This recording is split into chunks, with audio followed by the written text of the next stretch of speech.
The decision for unprecedented government-mandated lockdowns has been based on the alleged death rate of COVID-19. Is this death rate based on truth? Inquiring minds want to know, are the reported deaths from COVID-19 truly deaths from COVID-19? To address this question, we need to discuss death certificates, since death certificates are the basic source of information about mortality. The discussion of death certificates is not a fun one. We have all grieved so many losses in our lifetimes. Still, we need to talk about it because they are the basis of the so-called death rate of COVID-19. History-changing decisions are being made due to these figures, despite the fact that they are flat out wrong, based on data that is insufficient and often inaccurate. Few people know how much individual power and leeway is given to the physician, coroner, or medical examiner signing the death certificate. How do I know this? I've been filling out death certificates for over 30 years. More often than we want to admit, we don't know with certainty the cause of death when we fill out death certificates. That is just life. We are doctors, not God. Autopsies are rarely performed, and even when an autopsy is done, the actual cause of death is not always clear. Physicians make their best guesstimate and fill out the form. Then that listed cause of death, whatever we list, is entered into a vital records data bank to use for statistical analysis, which then gives out inaccurate numbers, as you can imagine. Those inaccurate numbers then become accepted as factual information, even though much of it is false. So, even before we heard of COVID-19, death certificates were based on assumptions and educated guesses that go unquestioned. When it comes to COVID-19, there is the additional data skewer that is, get this, there is no universal definition of COVID-19 death. The Center for Disease Control, updated from yesterday, April 4th, still states that mortality, quote-unquote, data includes both confirmed and presumptive positive cases of COVID-19. That's from their website. Translation, the CDC counts both true COVID-19 cases and speculative guesses of COVID-19 the same. They call it death by COVID-19. They automatically overestimate the real death numbers by their own admission. Prior to COVID-19, people were more likely to get an accurate cause of death written on their death certificate if they died in the hospital. Why more accurate when a patient dies in the hospital? Because hospital staff has physical exam findings, labs, radiologic studies, etc., to make a good, educated guess. It is estimated that 60% of people die in the hospital. But even those in hospital deaths, the cause of death is not always clear, especially in someone with multiple health conditions, each of which could cause the death. Clear-cut causes of death might include traumatic brain injury, say from a car accident, intractable seizures or asthma, sepsis from overwhelming infection, respiratory arrest from a COPD exacerbation, ruptured aneurysm, metastatic cancer, massive acute heart attack, stroke, or pulmonary embolism. I will talk more in a little bit about why inaccuracy in the cause of death has declined for hospital deaths with the introduction of COVID-19 testing. There are also unclear causes of death in ambulances. That's a reality. An example would be someone with multiple deadly conditions who gets short of breath and dies before evaluation can be done. Was it the patient's underlying lung disease or heart disease that caused the shortness of breath, that caused them to call the ambulance? Or was there a concomitant pneumonia or other problem? We don't know because the patient died before the incident could be evaluated.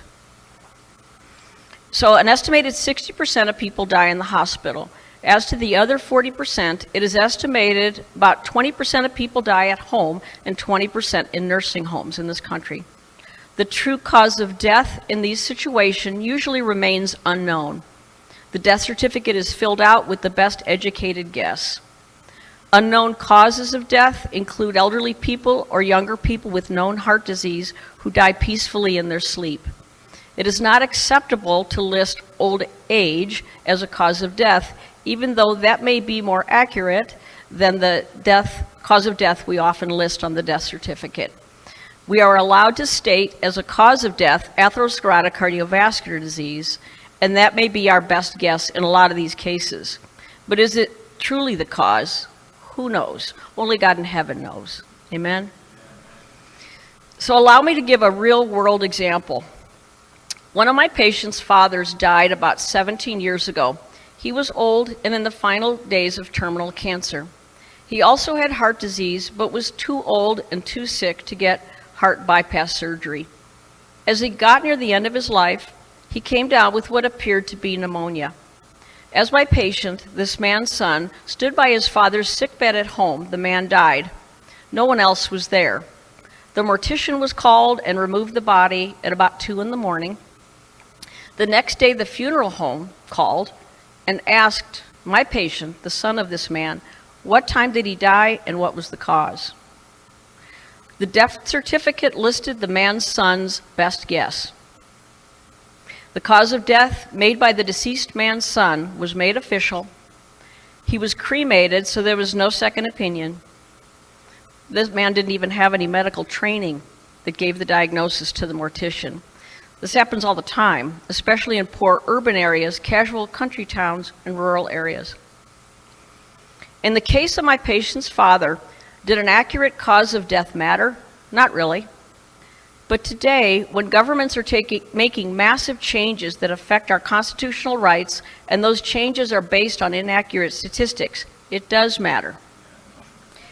There's a U.S. standard for death certificates that includes a line for immediate cause of death, followed by 2 to 3 lines of antecedent causes, giving rise to the immediate cause, then 1 to 2 lines of other significant conditions contributing to the death, but not causally related to the immediate cause. For an example, immediate cause of death, sepsis, antecedent cause, pneumococcal pneumonia, other significant conditions, COPD.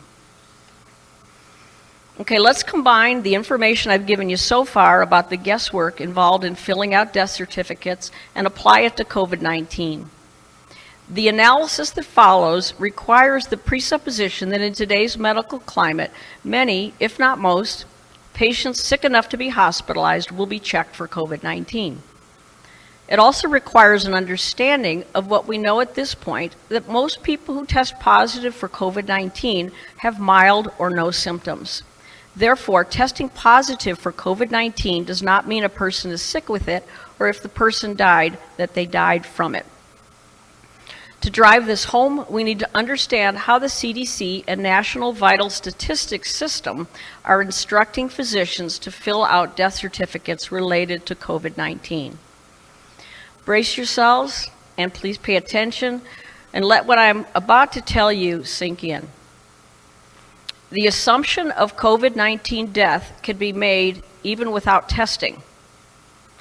Based on assumption alone, the death can be reported to the public as another COVID-19 casualty. The March 24th, 2020 National Vital Statistics System memo states, and I quote, "The rules for coding and selection of the underlying cause of death are expected to result in COVID-19 being the underlying cause more often than not." End of quote. The CDC report of cases in the U.S. memo from yesterday states the death numbers are preliminary, quote, and have not been confirmed. So, quote, the results are preliminary and have not been confirmed, end of quote. It's from the CDC website. Here's a quote even more laden with meaning. Stephen Schwartz, National Director of the Division of Vital Statistics, says in answer to the question as stated in the organization's COVID-19 alert, quote, "Should COVID-19 be reported on the death certificate only with a confirmed test?" Check out his answer, and I quote from this memo, of which I have a copy, quote, "COVID-19 should be reported on the death certificate for all decedents where the disease caused or is assumed to have caused or contributed to death. Certifiers should include as much detail as possible based on their knowledge of the case, medical records, laboratory testing, etc." End of quote. I'm sure you all feel so reassured the government is asking doctors to provide their very best guesswork. Not. Fact, quote, "COVID-19 caused death," end of quote, and, quote, "assumed death by COVID-19," end of quote, are not the same thing. And for those who died from something else and had an incidental finding of COVID-19 positivity, dying with COVID-19 is not the same as dying from COVID-19.